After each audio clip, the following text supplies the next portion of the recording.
Senhor presidente, depois de uma semana participando da Rio+20 e lá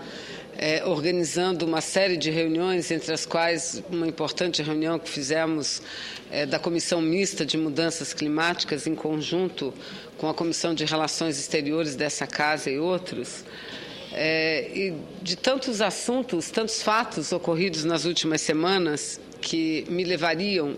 a falar, a abordar todos esses aspectos, a própria questão do Rio+20, a primeira cúpula do mundo mundial de legisladores que participamos também na cidade do Rio de Janeiro, a questão da necessidade da preemência da votação do projeto que estabelece o voto aberto, a situação delicada, grave do Paraguai, senhor presidente, porque eu, sinceramente, não entendo como alguém considera algo normal um presidente de um país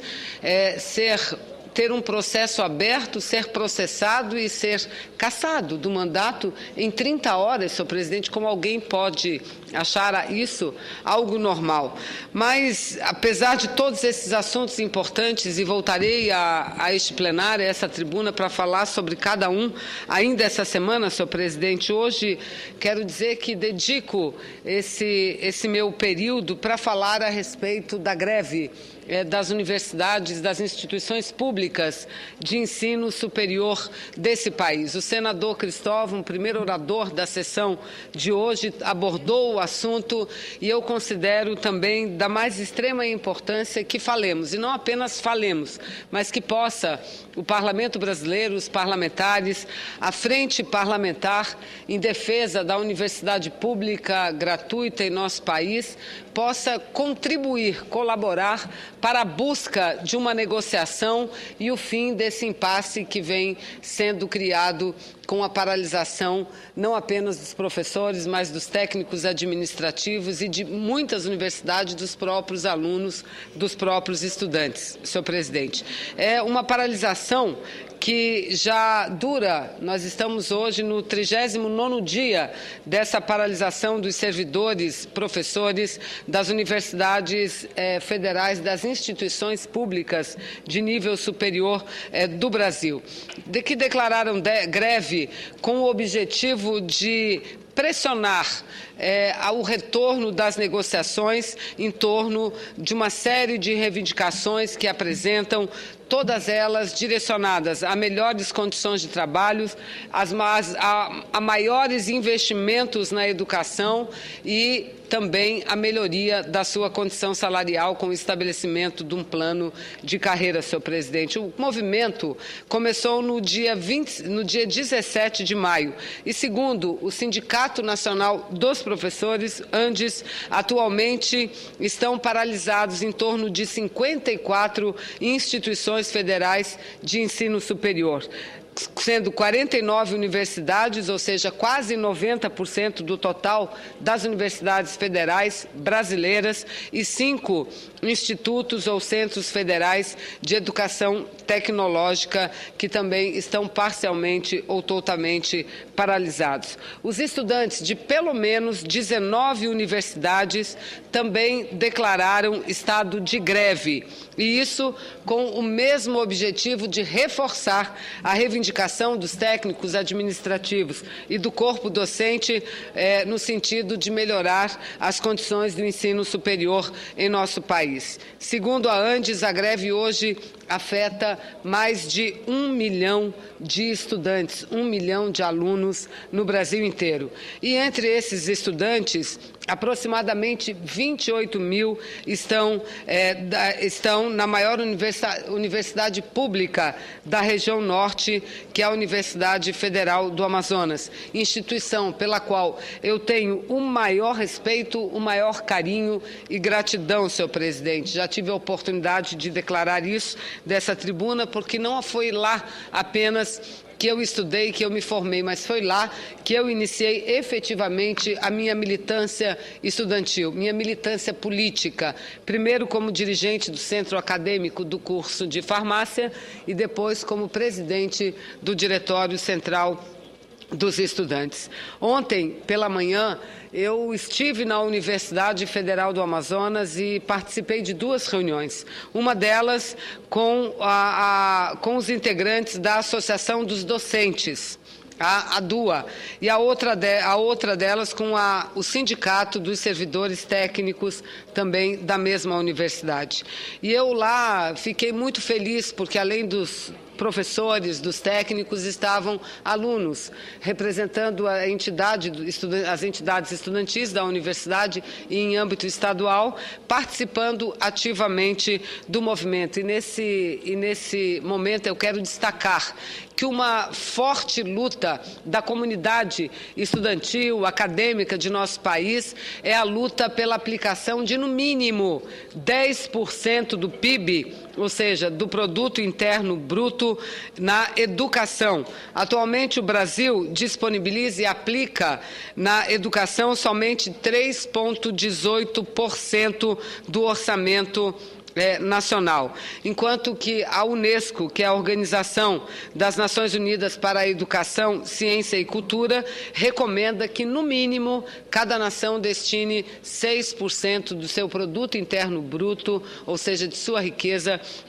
em investimentos na educação. Então, essa luta não é uma luta nova, é uma luta de algum tempo e que eu não tenho dúvida nenhuma.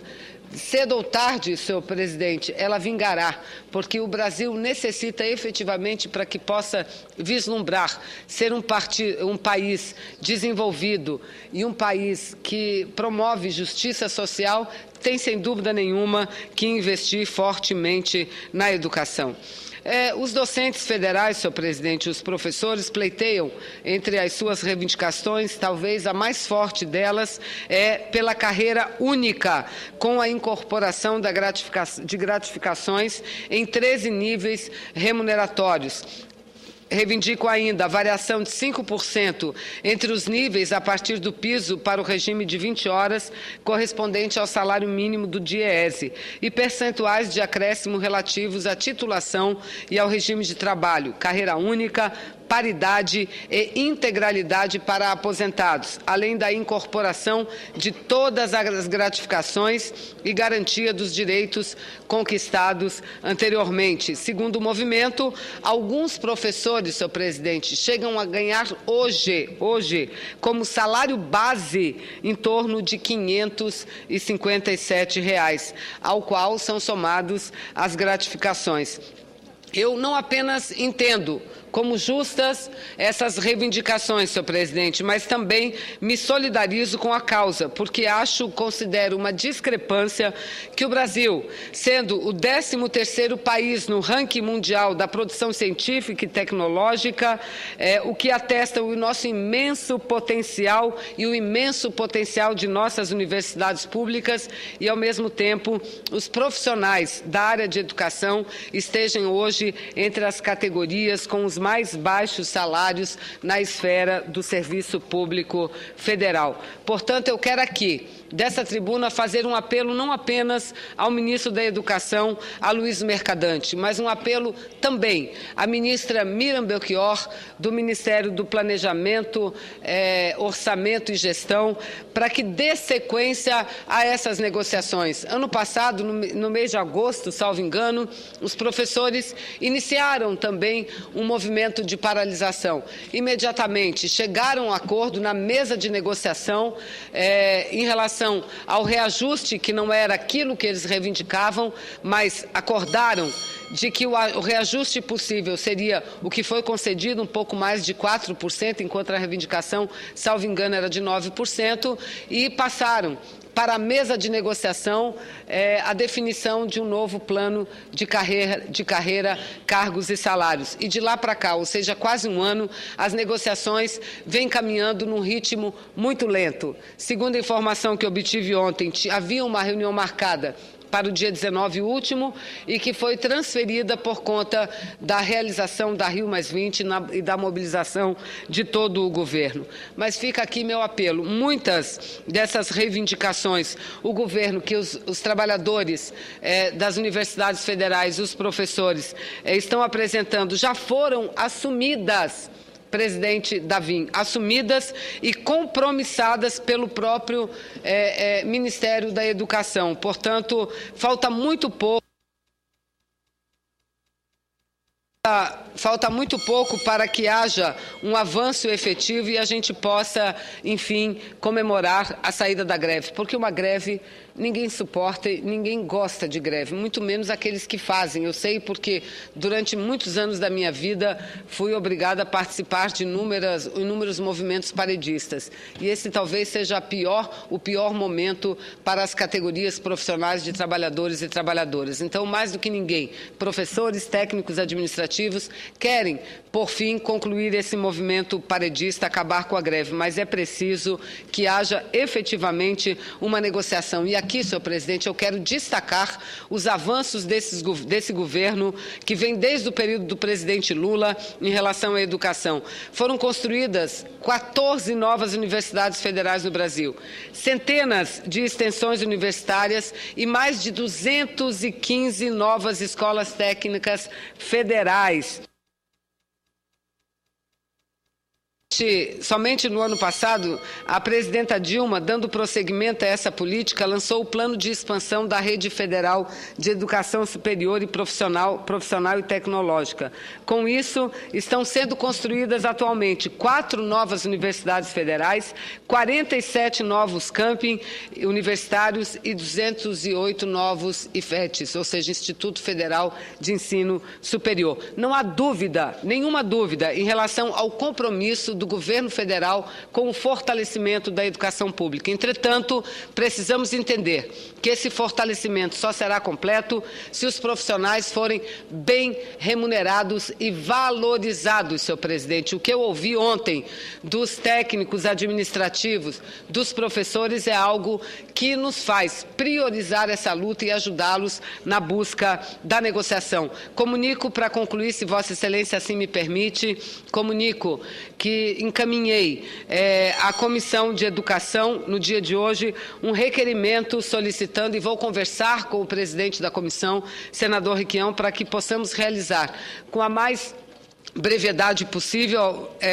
uma audiência pública com a participação do Ministério da Educação, do Ministério do Planejamento, da entidade nacional que representa os professores do corpo docente, da entidade dos alunos, ou seja, a União Nacional dos Estudantes, assim como a FASUBRA, que representa os técnicos administrativos, porque a reivindicação deles é justa, senhor presidente. Falta muito pouco para que a negociação seja viabilizada, as universidades não apenas voltarem à sua rotina normal, mas com essa negociação fazer com que o ensino superior se fortaleça enormemente em nosso país. Muito obrigado, senhor presidente.